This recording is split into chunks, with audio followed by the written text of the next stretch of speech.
Dia pakai seluar spendo, kau kita kata ada. Seluar spendo tu tidak menutupi aurat juga mengikut Syafi'inya. Lepas tu kacing, tak kacing, kolar tak kacing. Tak sah. Tak sah.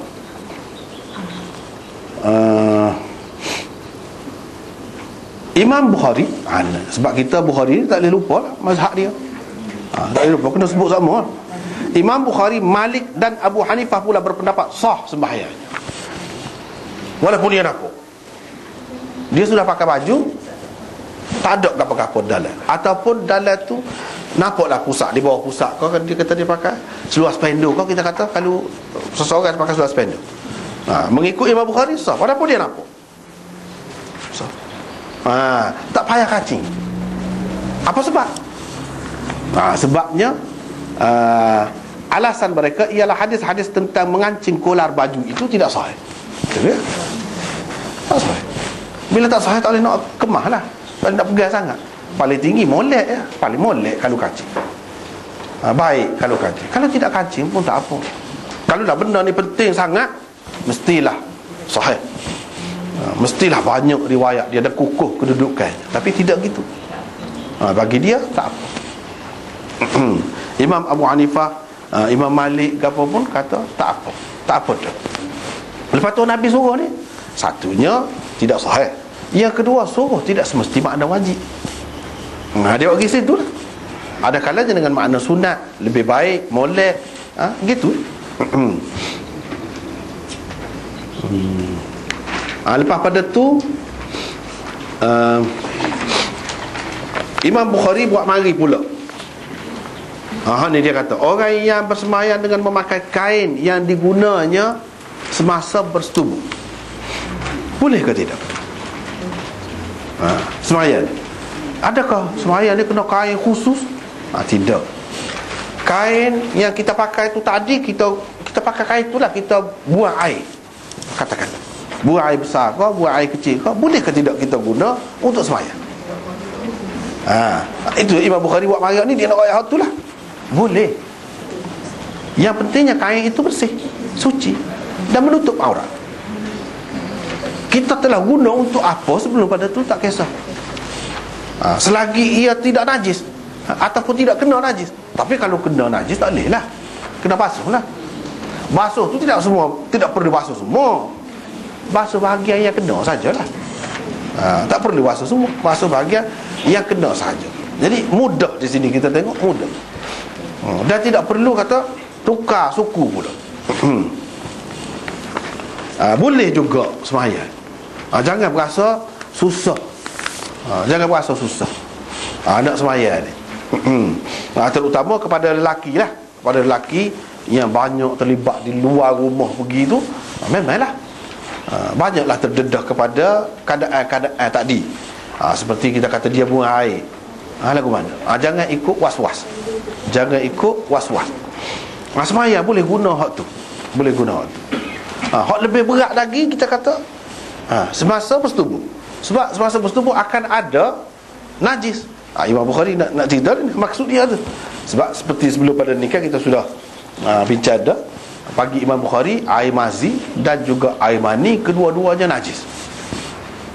Kedua-duanya najis. Kalau kena mana-mana satu, apalagi kalau kedua-duanya pada kain itu, tak boleh lah, tak boleh pakai. Pak kata boleh tadi kalau ataupun selagi tidak kena, dia tidak nampak najis.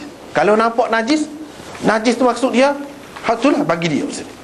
Tapi bagi Imam Syafi'i ataupun orang lain yang sependapat dengan dia, yang mengatakan najis ni air mazi, air mani tidak najis. Maka kalau air mani tak apa. Itu masing-masing pendapat lah. Masing-masing pendapat lah. Juzuk kelima tajuk bab ini dalam nota 374 sebenarnya adalah satu hadis. Tapi dia sebut gitu je. Orang yang bersembahyang dengan memakai kain yang dia bersetubuh, yang dia guna semasa bersetubuh, gitu je. Boleh juga selagi dia tidak nampak azan najis. Sebenarnya ada satu. Bukhari meriwayatkannya secara ta'liq sahaja kerana ia tidak menepati syaratnya. Di sini bukan dhaif, bukan dhaif. tidak menepati syarat dia saja. Hadis ini diwasalkan oleh Abu Dawud, Ahmad, Nasai dan seterusnya, orang-orang yang disebutkan itu. Dan Ibnu Hibban menghukum hadis ini sebagai sahih. Supaya lebih jelas, di bawah ini dikemukakan riwayat Abi Dawud, satu contoh. Hak lain-lain pun lebih kurang lagu tu lah juga. Ini riwayat Abi Dawud sebagai contoh. Tu dengan sanad dia lah. Sanad dia tu maksudnya bahawa sesungguhnya Muawiyah pernah bertanya kakaknya Ummu Habibah, isteri Nabi SAW, adakah Rasulullah SAW bersembahyang dengan memakai kain yang dipakainya semasa bersetubuh? Dia tanya.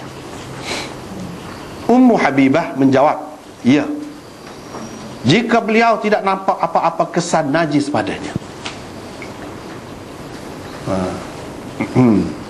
Itu jawapannya. Juzuk ini dikemukakan Bukhari untuk membuktikan bahawa menutup aurat adalah syarat untuk sah sembahyang lagi. Sebab terjemah ni terjemah muthbitah, bukan muthbatah. Semuanya nak membuktikan bahagian yang pertama belakang.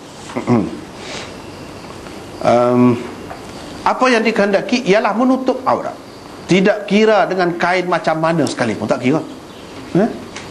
Asalkan ia suci, tidak terkena najis, semata-mata terkena peluh semasa bersetubuh, tidak menajiskannya. Kena ingat, semasa bersetubuh mungkin ada benda-benda lain yang mungkin kita berasa takut jadi najis, peluh ke misalnya. Tak, itu bukan najis. Selagi tidak najis, tak apa, boleh pakai.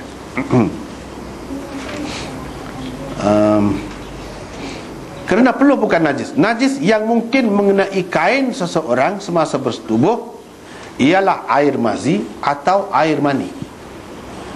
Daripada jawapan Ummu Habibah radhiyallahu anha di atas juga dapat difahami air mazi dan air mani adalah najis sesuai dengan pendapat Bukhari. Imam Bukhari waktu dia pegang tu, dia nak cerita bagi dia azan. Azan tu apa dia? Tak ada jelas sebut situ air mazi ke air mani. Bagi dia kedua-duanya lah. Seperti kita kata tadi lah. Ada orang yang mengatakan air mani itu tidak najis. Waktu bahas panjang pula lah. Waktu biarlah kita tak usah bahas sini lah. Tapi bagi Imam Bukhari, air mani adalah najis juga. Kalau ada kesan kotor adalah kira kain tu. Tapi kalau basuh bahagian tu tak apa, boleh. Hak bahagian lain, kalau bahkan kita kata boleh jadi ada mengetik lah, tak kira tu. Jangan ikut was-was. Kira-kiranya dalam keadaan tu, kalau orang tu tak ada kain lain, kita kata kira-kira dia tak boleh sembahyang dalam muka dia kain tu kotor. Tapi tidak, dia kena sembahyang juga. Tengok, padahal kain yang betul-betul bersih, yang terjamin betul, tak ada tu kira-kiranya, dia boleh pakai hak tu juga, asalkan menutup aurat. Ini menunjukkan menutup aurat itu wajib. Kalau bukan wajib, mesti ada kelonggaran di sini. Baiklah kita tinggalkan hak kita ragu, kita kata ini boleh jadi mengecik mana-mana, kita tak usah pakai. Tak usah pakai tu tak usah sembahyang ke maksudnya? Tak usah sembahyang ke? Tak boleh, kena sembahyang. Pada sembahyang, kain hak tu ada, katakanlah. Kena sembahyang. Kalau sembahyang dengan telanjang tak usah. Dalam keadaan itu, sebab kira ada kain. Ada kain.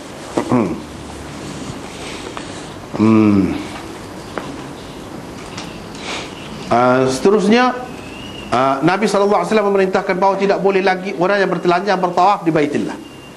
Apa kena mengena pula dengan Baitillah sini? Sini cakap sembahyang. Sebab ada dalam hadis yang lain, Nabi ada kata, ini riwayat Ibnu Abbas, sembahyang tawaf itu bimanzilatis salah, serupa dengan sembahyang. Tawaf tu serupa dengan sembahyang. Banyak sudut dia ada kesamaan, ada keserupaan dengan sembahyang. Seperti mana kita kata kena ada air sembahyang kan? Tawaf pun lagu tu juga, sembahyang pun lagu tu juga. Kalau ketika bertawaf tu, ini cara Imam Bukhari, ketika bertawaf tu tak boleh telanjang. Sedangkan semasa bertawaf tu banyak perkara yang boleh dibolehkan. Apa yang tidak boleh dalam sembahyang, misalnya bercakap boleh ke cik? Nak hunggah boleh, sembahyang tak boleh. Ada kesamaan, ada hak tidak sama. Alah keratnya ada dalam tawaf, tetapi dia tidak boleh telanjang. Padahal tawaf itu lebih ringan, walaupun serupa dengan sembahyang dari satu sudut, Tapi dia lebih ringan ke mana-mana pun kalau kita lihat pada beberapa sudut yang lain. Walaupun begitu, tidak dibenarkan bertelanjang. Kalau setawah-tawah tu tidak dibenarkan bertelanjang, sembahyang lebih-lebih lagi lah tidak dibenarkan. Ini menunjukkan menutup aurat tu wajib. Tu kan dia nak. Tu cara dia. Sebab Imam Bukhari dia terima qiyas. Sini dia pakai qiyas lah. Qiyas apa? Qiyas aulawi. Setara tawah tu hak boleh hunggar, boleh kecek, walaupun dikatakan supaya sembahyang, dia tidak benarkan bertelanjang. Sembahyang lebih-lebih lagi lah. Sebab dalam sembahyang tak boleh kecek, tak boleh lopak ke apa, tak boleh hunggar ke apa, tak boleh. Lebih-lebih lagi lah. Dia pakai gitu kaedah. Seterusnya, kalau kita tengok dalam hadis ini, hadis Imam Bukhari mari di bawah tajuk ni hanya satu saja, iaitu hadis Ummi Atiyah. Dia kata, kami diperintahkan supaya mengeluarkan, suruh keluar perempuan-perempuan yang mari kotor pada 2 hari raya, dan seterusnya. Jadi Imam Bukhari kata di sini, tengok, Nabi suruh pergi. Lepas tu ada orang kata, kalau tak ada tudung, lagu mana tak ada tudung? Tak ada tudung, kena saudara dia ataupun kawan dia bagilah tudung tu. Tudung ke apa? Jilbab ni tudung ke apa? Dia tudung kepala. Bukan tudung aurat besar ke apa, antara pusat dengan lutut ke apa. Tak tu. Setara tu Nabi suruh tudung kepala. Tudung aurat besar tu lebih-lebih lagi lah. Itulah orang panggil tutup aurat tu. Kalau kepala tu dia suruh tudung, dan bukan hak dia sendiri, kena pinjam dengan orang. Menunjukkan wajib ini. Kalau lah benda ni dia tidak wajib, Nabi kata dah tak ada, biar gitulah. Dia tak kata begitu. Dia kata kena orang lain bagi pinjam lah pada dia, ataupun dia kena minta lah. Sebab hak tu benda hak mesti ni tak boleh, tak dapat tidak lah. Sama ada hak kita sendiri, kau kita pinjam, kau kita sewa, kau kita gapo, kau tak cara lah, kena tutup. Jadi bagi perempuan, kepala tu pun aurat, dia kena tutup lah. Tu ada pun orang lelaki, aurat yang disepakati ditutup di mana? Tu kena tutup lah. Tu dia naknya. Ni nak pergi beripung je, padahal dia tak boleh semayang. Hak bagi kotor juga tak boleh semayang. Berlaku mana kalau dia tu sendiri nak pergi semayang, duduk celah-celah orang ramai? Ada kemudian sabar kalau telanjang? Dia nak ayat. Tentulah tidak pernah sabar. Hak nak pergi, nak menyaksikan daripada jauh-jauh tu pun Nabi suruh tutup aurat. Apa lagi kalau nak terlibat dengan semayang tu sendiri, orang lagi sekeliling nak menghadap Allah lagi, tentu tidak sesuai. Daripada sini, ini semua menunjukkan bahawa menutup aurat itu adalah wajib. Menutup aurat itu adalah wajib. Dan jilbab kepada perempuan, tutup kepala, wajib juga dalam semayang. Wajib juga dalam semayang. Cuma ada khilaf, akan datang, akan ada bab dia sendiri. Tapi oleh kerana kita ramai perempuan kan, sebutlah sepintas lalu, dia mazhab-mazhab ni ada khilaf banyak. Paling ringan dalam masalah pakaian perempuan, kalau dalam bab semayang ni, mazhab Hanafi paling ringan. Bab semayang di luar serupa juga dengan orang lain. Sebab dalam semayang bagi dia pakai baju, pakai kain kelubung, kain lepah lah, kita kata kain lepah, kain kelubung biasa, bukan telekung ni kemah, kelubung biasa, begitu. Nampak sikit rambut, tak apa dia. Nampak lengan, tak apa dia. Nampak kaki, tak apa semayang. Mazhab Hanafi paling ringan dalam bab pakaian perempuan dalam semayang, paling ringan. Orang lain tidak lagu tu. Tu hak seterusnya, hak banyak lagi kita akan bincang apabila sampai bab dia lah. Cuma sepintas lalu sekarang ni kalau nak kira, bagi perempuan gitu. Jadi kata tudung kepala, jilbab ke apa tu, bukan kerana semayang, di luar semayang tu orang akan nampak tu, wajib dia pun terima juga. Tapi kalau dalam semayang, ringan. Ringan. Nampak lengan ni tak apa lagi. Sah lagi. Dan benda ni pengalaman saya duduk di kalangan masyarakat mazhab Hanafi ni, memang kita tengok sendiri. Sebab yang boleh tengok tu kita budak-budak, duduk sana tu budak-budak. Jadi ibu bapa pun tak kisahlah, masuk dalam rumah kita tengok, kak-kak ni semayang gitu ya, mudah, tidak pakai kano seperti kita.